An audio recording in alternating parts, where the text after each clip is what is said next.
if you have a farmer's market coming up, or if you go to a farmer's market weekly and you're just looking to figure out how to get more people into your booth, you have come to the right place. I used to do 4 markets a week for 2 years. We would test our stand each week until we found something that really worked well, and these are the points that we figured out. Just a side note, you need to be in a well-attended market. If your market doesn't have a whole lot of foot traffic, I can't really help you there. But for markets that get 800 to 1,500 people each week or more, this will work fine for you. So in order to sell and do well at a market, you want to attract, engage, nurture, educate, answer any questions, and then cash out your customer. These tips will work for any type of product that you sell. Fun fact, did you know that Hydro Flask, the super popular water bottle, actually started at farmers markets, and here it is today. So here are some 10 tips to get people into your stall at the farmers market so that you can sell out of your products and have a happy Saturday. So the number 1 tip that I would advise is use color. So if you are a farmer, you will naturally have colorful products. Even if you just sell tomatoes come in different colors. Use the colors to attract people to your booth. If you have a hard good, like a bag of coffee, water bottles, or any other type of thing, handmade soaps, it might be tempting to go with a black and a white theme and keep it super clean, but using color will attract more people to your stand. And so what you want to do is test out which colors work. You can test your colors weekly. So if you make a label for a product and you're testing a product to see how people react to it, keep note of what sells well, and then that can also help with your branding. So farmers markets a lot of times are used for farmers, meats, cheeses, breads, but they're also used for new products. Tip number 2 is to use height. So look where people's eyes typically are. So what you're trying to do is get the people who are looking across the walkway at your stand. They will never see the stuff that you have flat on the table. They'll see you, but they won't really see your products. The best way to mitigate this is to have a stepped or a tiered stand so that you can get your products up off of the table and into the eye line of the people who are walking at the market. We did this with just a few produce crates, and we put a tablecloth over top, and then we'd stack all of our stuff on top of that. Tip number 3 is to use abundance. So you want to show authority and expertise at the market, and the best way to do this is to bring a lot of your products.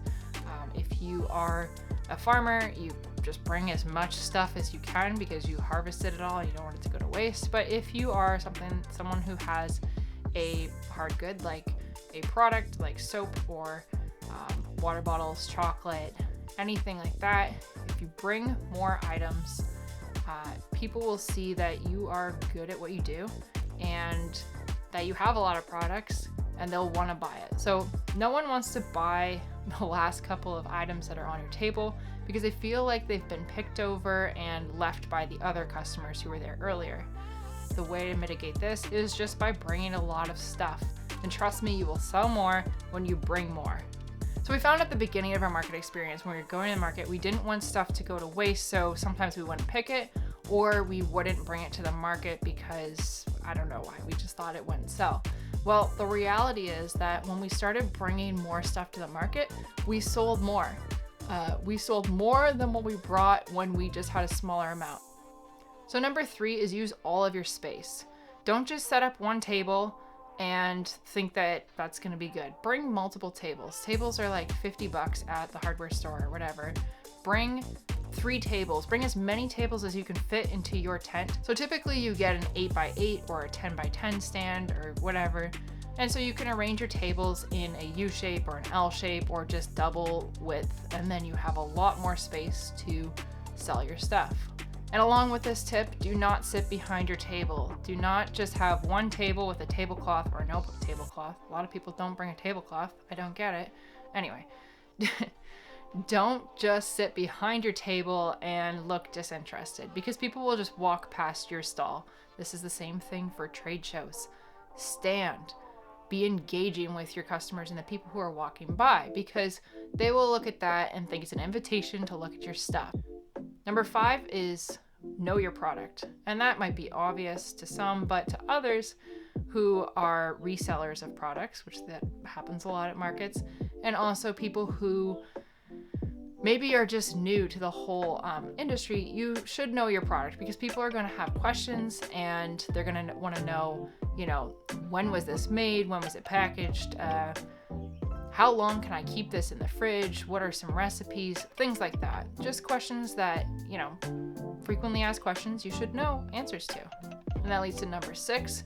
If you get questions that you don't know the answer to, write them down, find out the answer during the week, and then the next week, when people are there at the market again, engage with the customer if you see them and tell them that you know the answer now. Or if that question comes up again, you now have the answer. Customer service is crucial. Number 7 is make conversation. So a lot of times when we are at the stand and people will come up and buy a few items, they might say something like, oh, I want to try something new. I have a dinner party later today.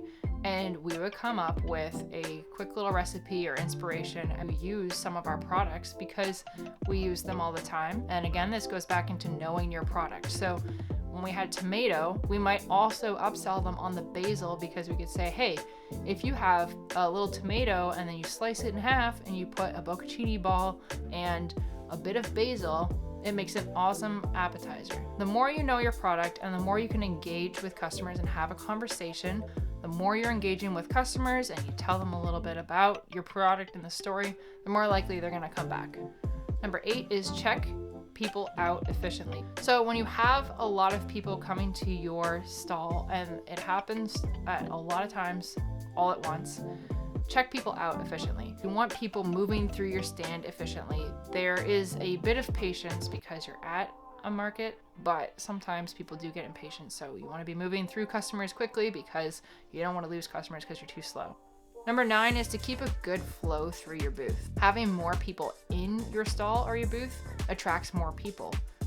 So when you have a little bit of a buzz going on because people are looking at a product or they're standing in line, having them there attracts more people because they want to see what's going on. People are attracted to crowds. They want to find out what's going on. It's kind of like an onlooker scenario. So when you have some kind of item, sale, whatever, and you have people there, check them out efficiently, but also keep them moving smoothly enough that people will see that there's a crowd piling up. You should always be trying to maintain the highest possible amount of people in your booth at one time because it will attract more people. So this is a little trick that we did sometimes, but when the market was a little bit slow or we hadn't had someone coming into our booth for maybe 15 minutes, someone that we knew or another farmer or a friend would walk over and we would talk with them. And having someone talk or look at your stuff, it attracted more people to our stand. So we'd have friends or family show up, we'd have a conversation with them for a little bit, they'd look at some of our products, and we would sure enough get like 3 to 5 more people. And we'd just, excuse our family friends for a minute and then check those people out, and then the cycle would continue. It's a weird psychological thing that I don't understand, but people do show up. So there you go. And tip number 10, which is probably the most important tip, is to focus on making the best possible product. The way that you will sell more is by having a good product in the first place. So if I've mentioned tomatoes a lot, but I'll do it again. If your tomatoes last for a while and they taste really good, that's a bonus in a customer's eyes. Now, if your tomatoes last for a day or two and someone comes back to you the next day and says, hey, my tomatoes didn't last very long, give them a free basket because your customer service will trump their experience with the tomatoes. So that happens every now and then. With produce, you can't really tell sometimes if it's going to be good or not. And it also depends on how the customer stores it. But even if it is customer error and it's a low enough cost for you to just supply them with a new one, do that, because having good customer service overcomes your faulty product. And that goes for hard goods as well. If you have a product, listen to what your customers say. Really listen to what their complaints or what their compliments are. Write that down. Make a better product for the next time. Because a lot of times the best thing about the market is figuring out real world scenarios of people use your products, how they like them, and how you can make them better. I can't think of a better place where a small business or someone just getting started can start for a very low cost, go to the market weekly, and then get real-time feedback from customers and just experiment until they get a really good product. And people are at markets to buy. So hopefully these tips help you this summer. If you're going to a farmer's market, if you are a farmer's market seller and you're having trouble and any of these tips helped you, let us know in the comments. Thank you so much for watching. Have a great day.